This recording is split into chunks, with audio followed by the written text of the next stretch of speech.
Chrono Gardens.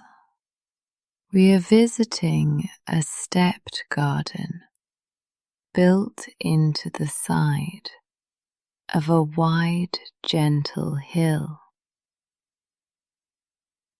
Each terrace grows plants from a different moment in time, arranged like quiet chapters you can stroll through in order. At the base is the present terrace, the one that meets the path and the gate, and it smells like fresh soil after a brief watering. Beds of familiar herbs run in narrow rectangles, bordered by smooth river stones. Rosemary stands in short blue-tipped spires. Basil fans out with bright green leaves that brush your fingertips when you pass. Cherry tomatoes bead along their vines like small lanterns, some still pale, some splitting with ripeness. A wooden bench is set under a trellis of beans, and the pods dangle in tidy pairs. A soft clacking when a breeze threads through. A gardener named Leanne kneels at the nearest bed, tucking loose mulch back around a young pepper plant, her hands slow and careful. The watering can beside her is dented in one place. A rounded silver crescent that catches the last light. A bumblebee shoulder checks the air near the marigolds, then settles, its legs powdered in yellow. The path up is a slate staircase with low rises, easy to climb and easy to descend. At the second terrace, the plants are all familiar in shape, but older in their lines, like seeing a friend in a photograph from decades ago.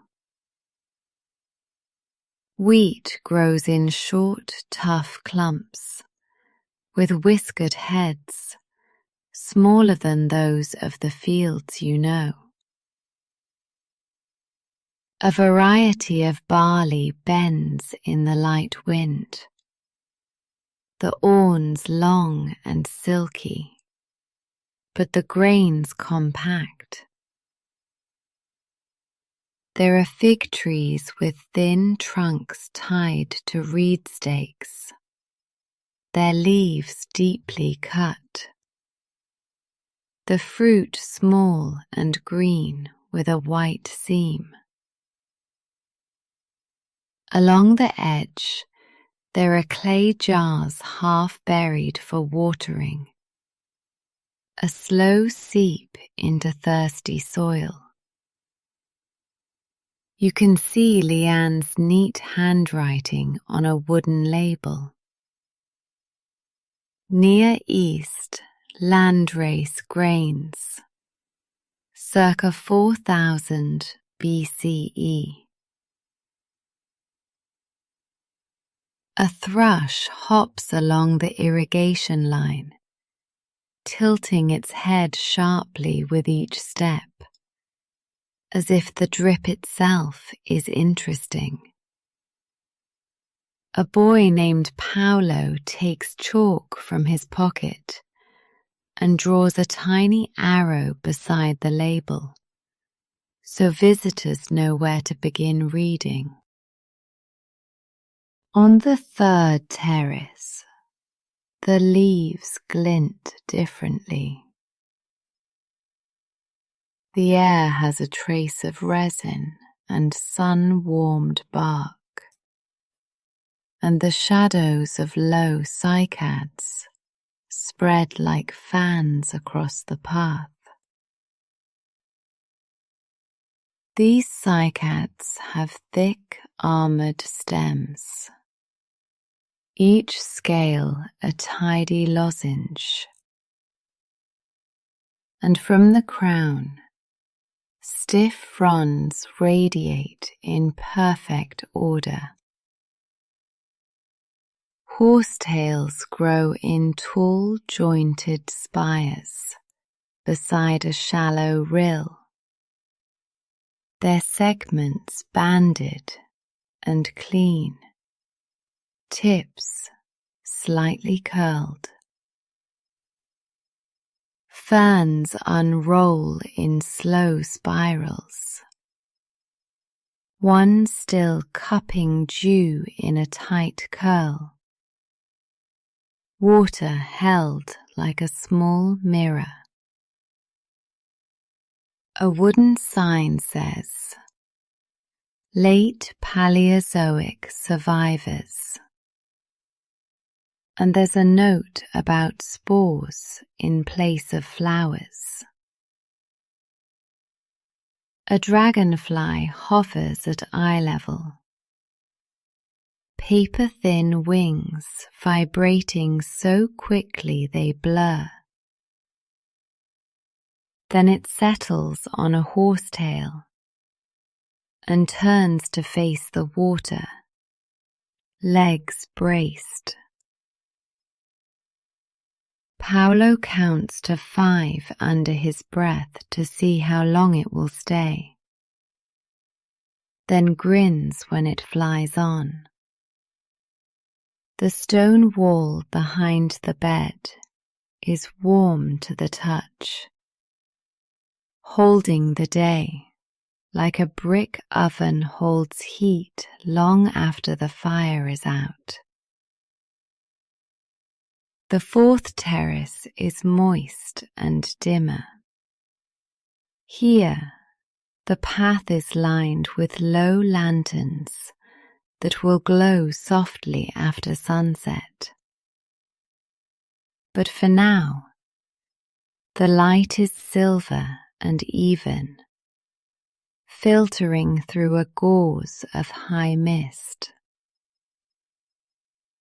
Giant club mosses rise like fat green candles, their spirals neat, each scale tipped with a tiny point.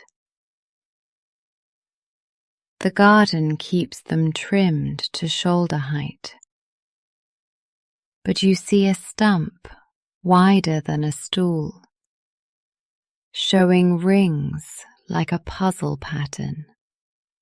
Wetness beads on every surface.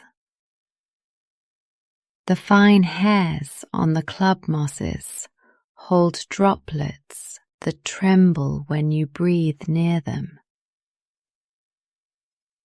A shallow pond curls around a hummock, where a cluster of seed cones push upward, rough as pineapples, and small new cones peep out at the base like buttons. A careful sign says, "Carboniferous reconstruction," and a second line, "Please stay on path, footing slick." Leanne's boots leave slight tracks that already start to blur as the moss springs back. A brown newt drifts from one shadow to the next, toes splaying and closing like tiny hands, leaving a faint ripple behind. Above it, the fifth terrace opens again, and the air warms. Here stand ginkgos, with leaves like little fans cut from smooth green paper. The leaves quiver at their stems, and as the wind shifts, the undersides flash pale, then bright again. You can see old nails in one trunk, where someone once hung a ribbon. The bark has grown around them, leaving soft bumps. Around the ginkgos, low beds of magnolias hold thick buds. Some are open, white petals cupping over a cone of seeds that are still hard and orange.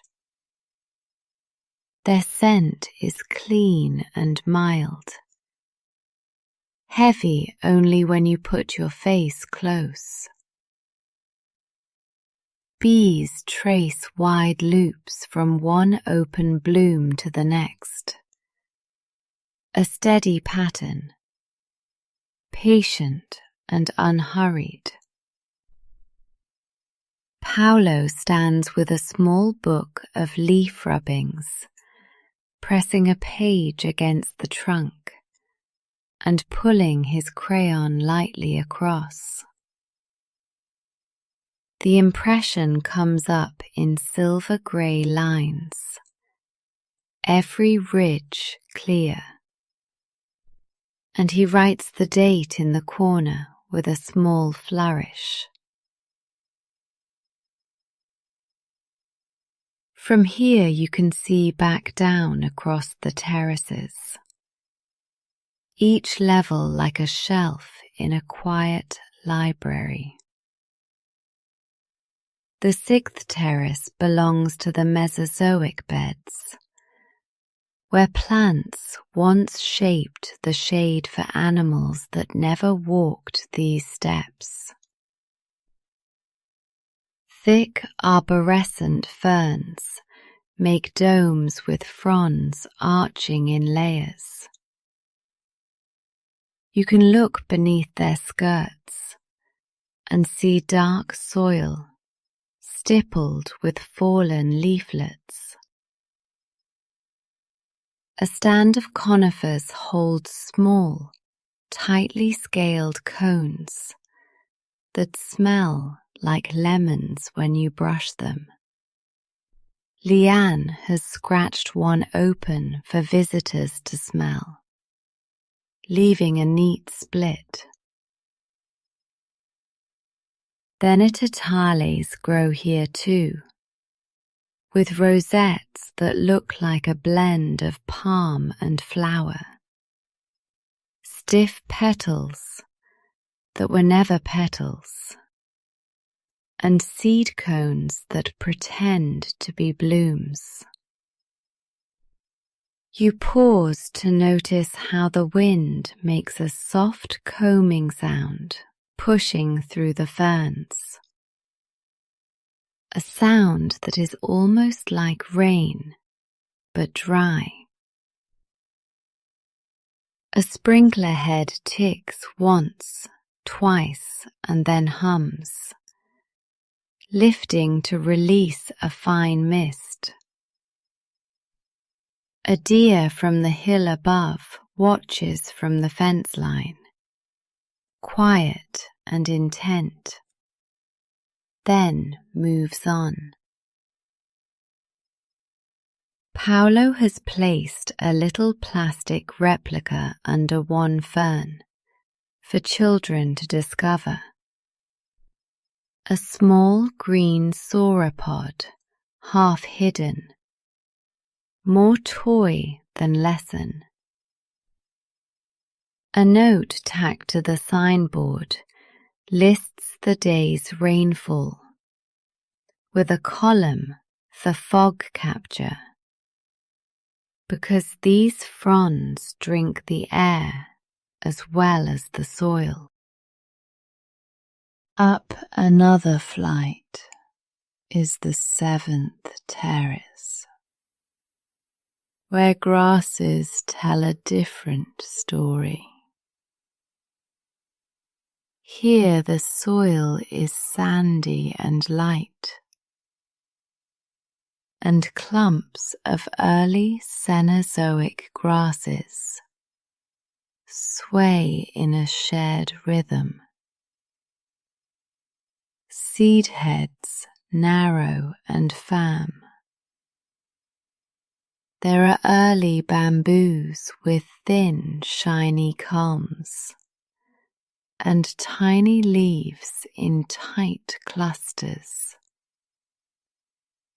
each node marked with a pale band. Panic grasses form crisp mounds, and each inflorescence sends up a cloud of hairs that shimmer like frost in the sun.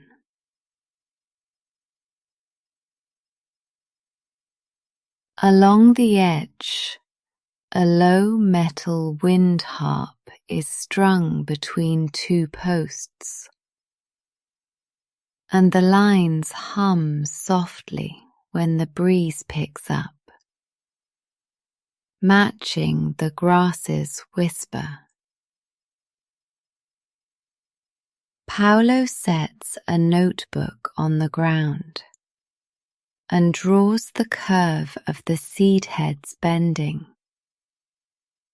Each line he makes is a separate blade, and he adds small notes: forearm length, thumb width, so he remembers scale.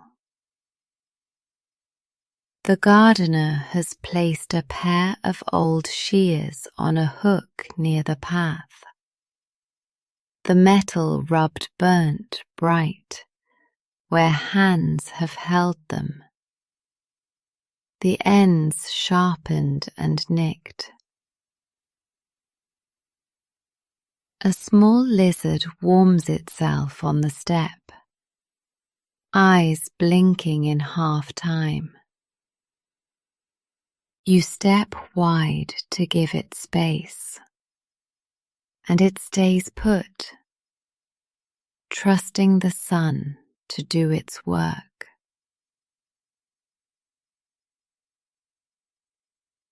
Terrace 8 is scented with mint and smoke, though no fire burns here. This is the terrace of first hearth plants, an echo of the quiet edges where people learn to tend and dry, to hang and save. Low sage shrubs line a path that curls back on itself, and every touch leaves a soft grey smudge on your fingers and a brighter smell in the air. There are onions with hollow leaves that stand like small green tubes. When one snaps, the tip splits cleanly into a wet, luminous thread. Lentils climb a simple trellis, their tiny pods in pairs, the vines holding onto twine with little loops that are easy to miss until you look closely.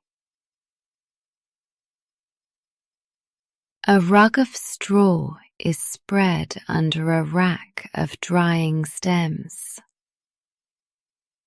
and a gentle clatter comes when a breeze knocks a bunch against its neighbour.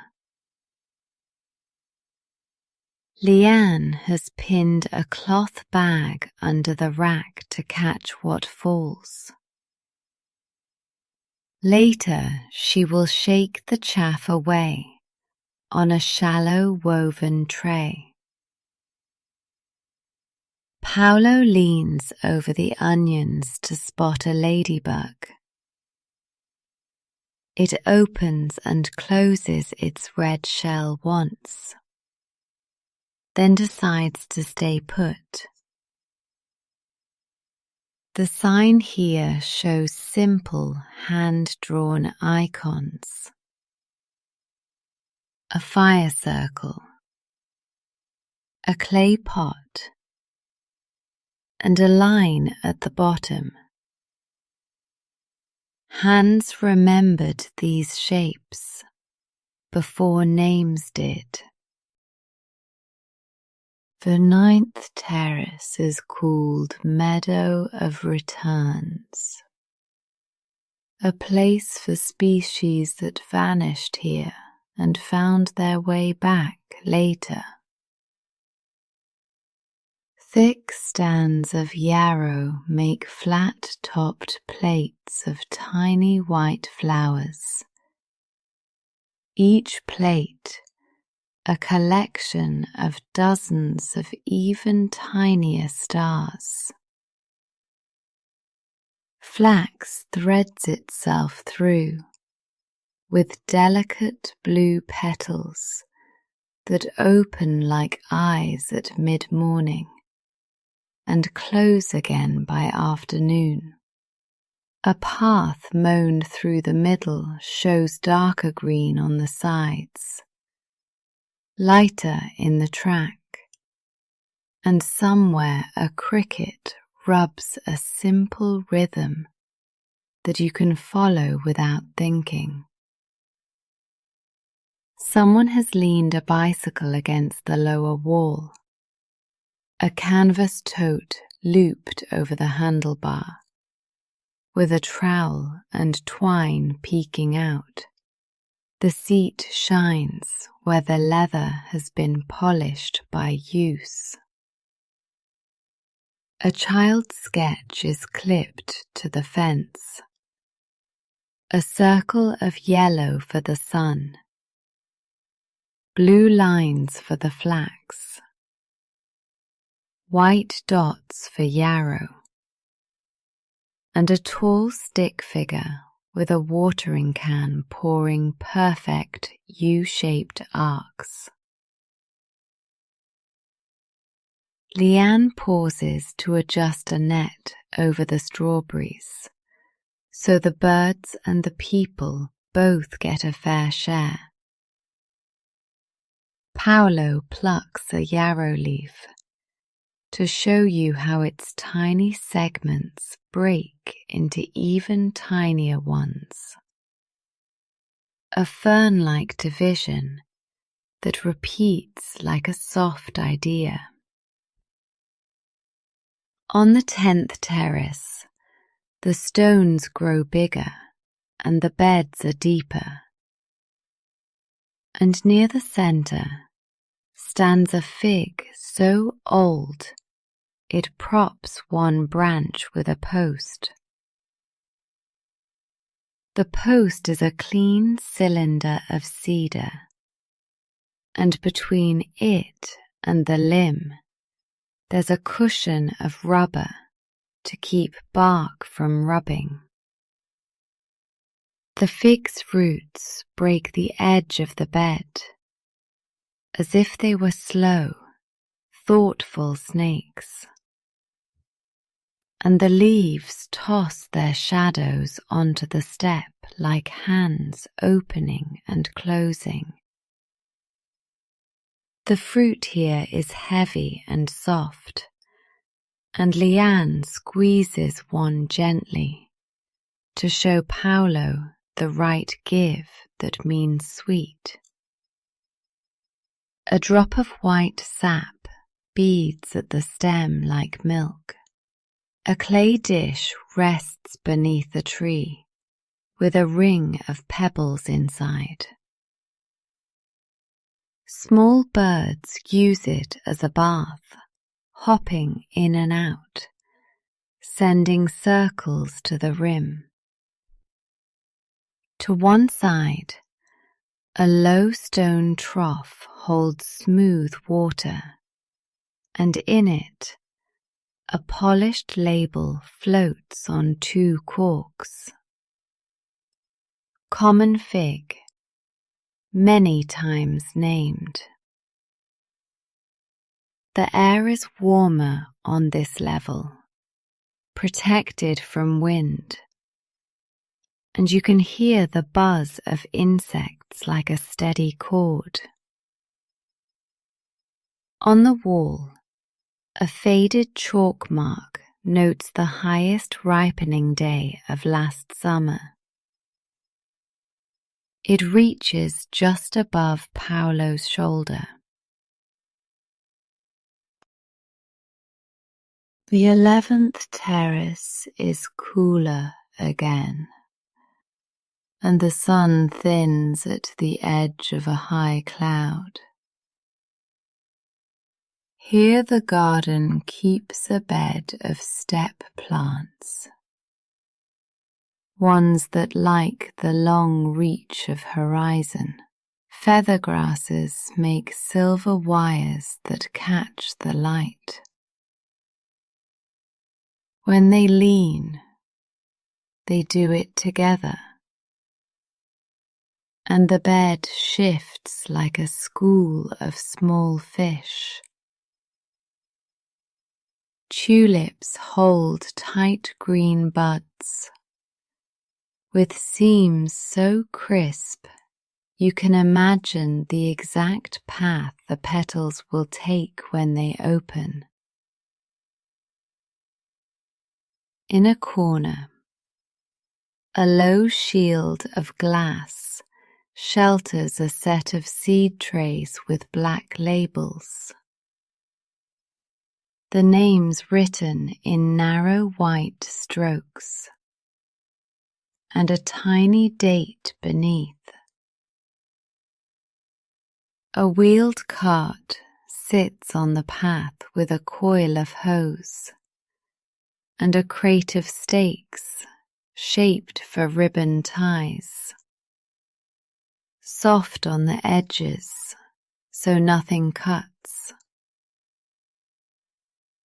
Paolo points out a faint band of colour in the soil, where last winter's mulch has rotted to a darker brown. He taps it with a fingertip, interested in the line. High overhead, a hawk draws a single smooth oval, and then slides away behind the ridge. Under your shoes, the fine grit makes a pleasing sound that is not quite crunch and not quite sweep. Terrace 12 carries citrus from many latitudes, and the air is clean and sharp. Lemon trees show leaves thick and glossy, with tiny coppery new growth at the tips. One branch is grafted, 2 types of leaves sharing a single trunk, and the seam where they joined is a neat line, like a healed cut. Oranges hang, with their weight honest. Where one touches the trunk, the skin flattens slightly. A shallow wooden press sits on the low wall, and 3 small glasses stand like patient mouths.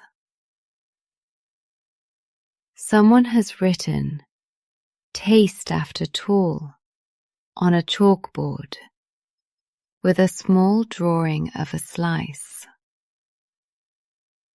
Leanne checks the yellowing on the inner leaves, running a thumb along the vein to judge if the colour is travelling or fixed. Paolo rolls a fallen lime gently with his foot until it bumps the toe of his shoe. He picks it up, holds it to his nose, and smiles at the way the scent leaps before any juice is lost. A slender hose snakes in a loop between the pots, held by a U-shaped pin that shines where the paint has chipped.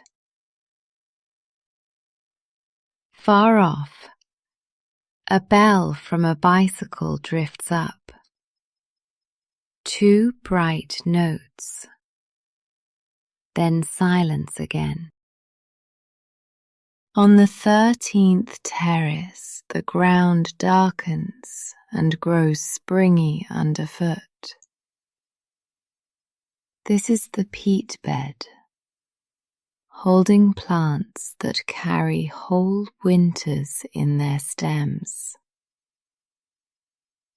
Sundews glisten with perfect beads along red hairs, each drop sticky, each one a trap that looks like a jewel.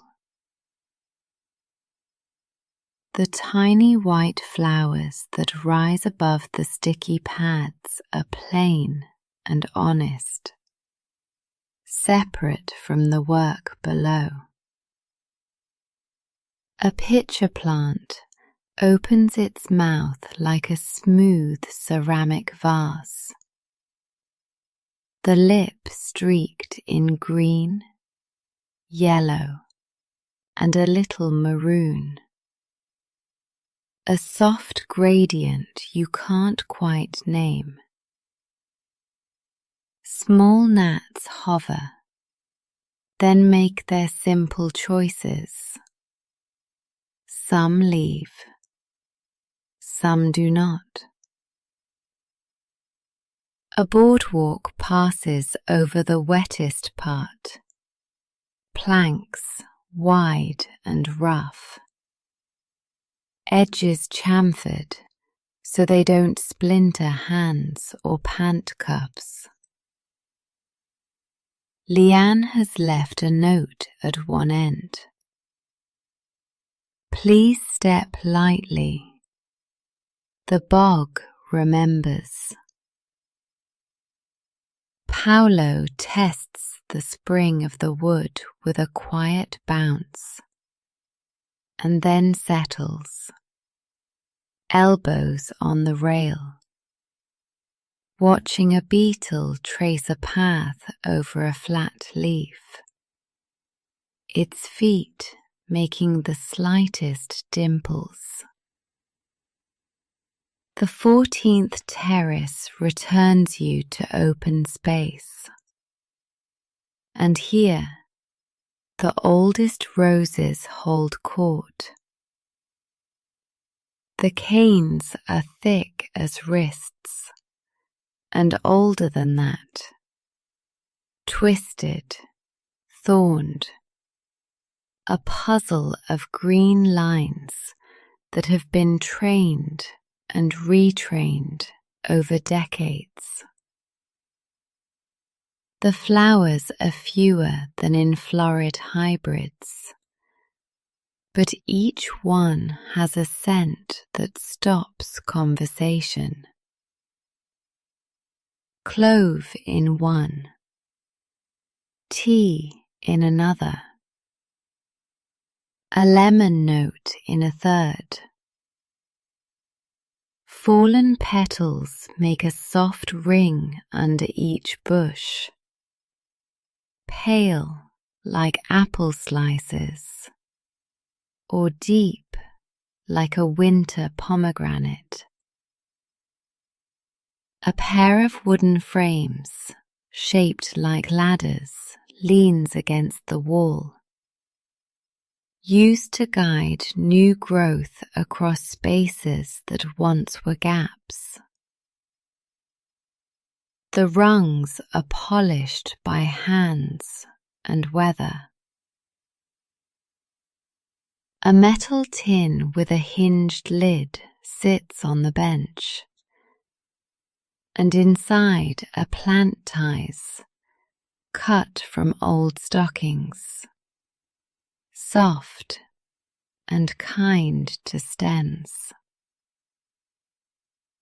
Paolo reads the tags aloud, liking the names: Damask, Gallica, Alba, and he says each one twice, hearing how they sit in the mouth.